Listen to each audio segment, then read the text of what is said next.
per year of subsidies to fossil fuel would be an incentive pushing the energy revolution quite fast. So I think that I would suggest these three candidates: new science, a mind shift, and a fast track, and identify the two fast tracks and mobilize alliances for that. Now, that is still utopia, the political landscape we're living in, but I think we can allow ourselves for that today here. Thanks.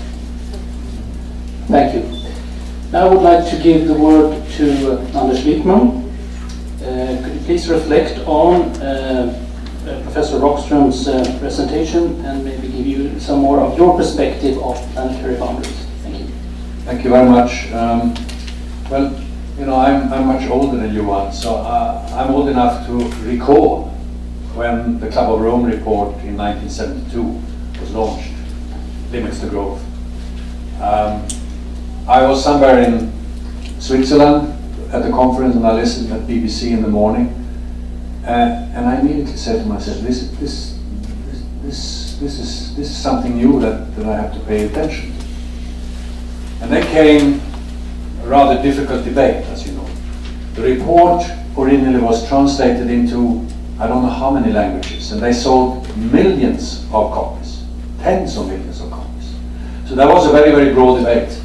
But I would say, by and large, the message that there are limits was basically shot down by most conventional economists. Either because they said there are endless opportunities for substitution. And when you start thinking about it, yes, you can substitute a lot, but you cannot substitute clean water, stable climate, biodiversity, etc. So there was and still is, a tremendous flaw in conventional economics from that point of view. And secondly, they said even if substitution is not sufficient, well, prices would go up and we would be innovative. There are no limits to innovation. And of course, that was a message that was much more comfortable to listen to for governments all over the world. And you recall the 1950s and the 1960s had been success stories in many parts of the industrialized world in terms of economic output and standard of living increasing and so on. And the difference between that report and this report is, of course, that the Club of Rome, they were based on projections. They said, if we continue the way we are organized, this might happen or will happen, not in the next 20 or 30 years, but during the next 50 to 100 years. The planetary boundaries is another approach. And there are two major differences. First of all, now we have a lot of scientific evidence, as Johan said, that many of these projections were not fantasies. They are coming true. And secondly, or they are happening, this approach is a different way, because you identify a number of very critical boundary conditions or issues that are relatively easy to understand for people. To understand this notion of limits and growth, it's a very abstract concept. So I think that this way of describing the dilemma we are in, that we have to organize ourselves in a different way, and that economies have to develop in a different way, I think this way of dealing with it is much more both pragmatic and convincing.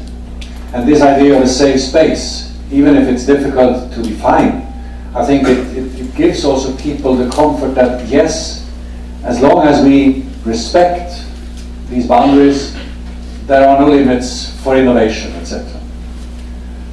And what I find is most crucial is, of course, that most of these boundary conditions are linked to each other. So it's not a vertical agenda, it's a very systems agenda, systems-oriented agenda. You need a horizontal approach. And I think that's both very challenging, because the way we are organized in terms of institutions, etc. But it also opens up enormous possibilities for synergies. So then the remaining question is, how the hell do we operationalize this? And I think the agreement signed between Johan and Peter Backer 2 days ago about the cooperation between the Business Council and the Stockholm Resilience Centre to try to help business doing that is of course of tremendous importance. One would then also hope that a number of governments or international institutions would do the same. But it's quite typical that here comes a business leader who sees these problems and says, look, we have to be on the front line.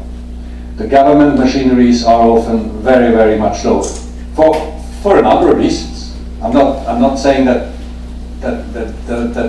it's not understandable.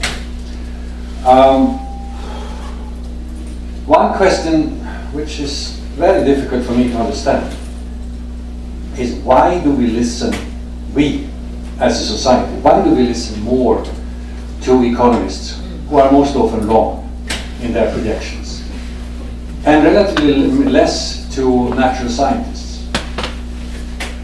We've had a number of high-level seminars with Nobel laureates from all over the world, exposed to these analyses and sending very, very strong messages to the political system. Please listen to this. Start discussing this. Nobody expects anyone to have the solution, but we need to start discussing this as a problem, not continue as if conventional growth with a little greening here and there automatically would be the solution. If that was the case, we wouldn't be worse off globally today than we were 10 years or 20 years ago. But I fail to understand why the voice of natural science is so limited. We listen to them when it comes to medicine, of course, because then it's our body and our health. But when it comes to these issues, why don't we do that? I don't know. Maybe one reason is that in the political system there are very few scientists. Very few. So the recruitment is very skewed. Well, I think we just have to continue work on it at the international level, at the regional level, national level, and local level, and start experimenting, start coming up with methodologies on how to make this happen. And we cannot wait for the overall global agreements. Rather learn by doing. And I think this idea of experimenting together with some of the leading companies is very, very wise. And I hopefully, and I shall not talk about the election here, but if I'm elected president, I think IUCN would put this on its agenda, or at least I will try to do it.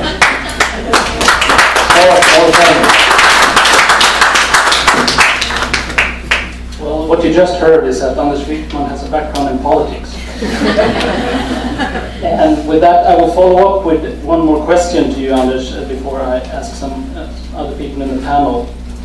And I had the pleasure of working with the Swedish government office for 6 years, working with natural resources and environmental issues. And it's very clear when you're in the middle of politics, is that politics is politics. And politics is a will. I discussed with some friends and they said, why is this with politics so difficult? Why don't we just use common sense? Well, common sense is defined very differently from one person to another. When it comes to politics, Anders, the nature of politics, what drives politics and the people within politics, how do we come through with a message of planetary boundaries? Because it's not only, I think, both scientists like us, as well as sometimes environmentalists, can be quite naive when you think that we're just stating what is very obvious and then surprised that it doesn't happen. You have a background both as a member of parliament in Sweden and the European Union. What would be your thoughts and ideas about that, please? Well, very briefly, I think Jürgen Randers, who is one of the original authors of the Limits to Growth report, he came out with the report 2052, where he's a Norwegian professor of economics.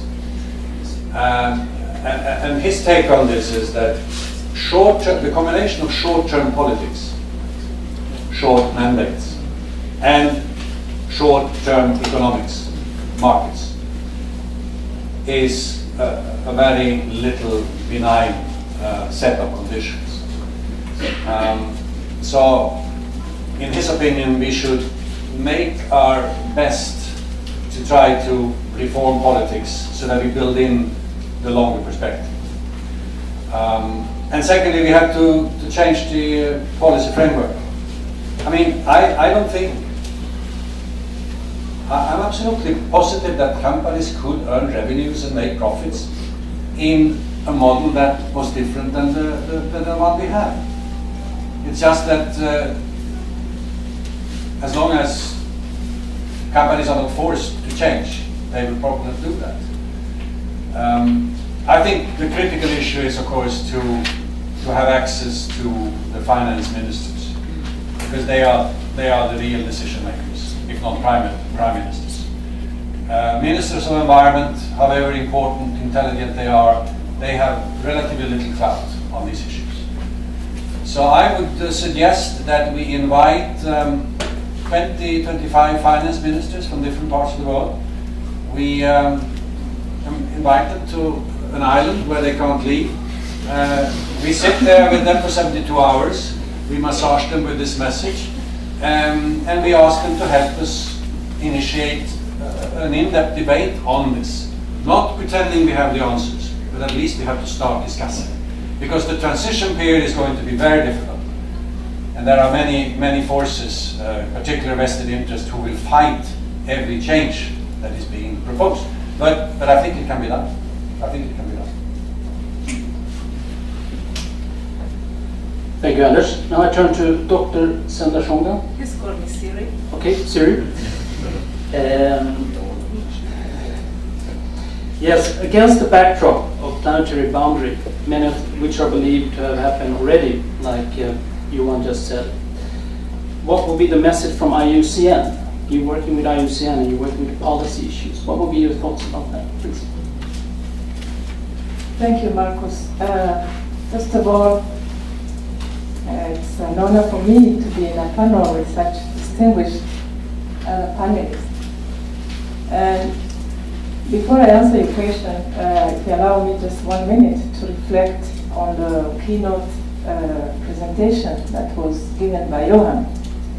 As I was listening, and I was thinking of another event which happened earlier on, which I was moderating on the Intergovernmental Science Policy Platform on Biodiversity and Ecosystem Services, IPES.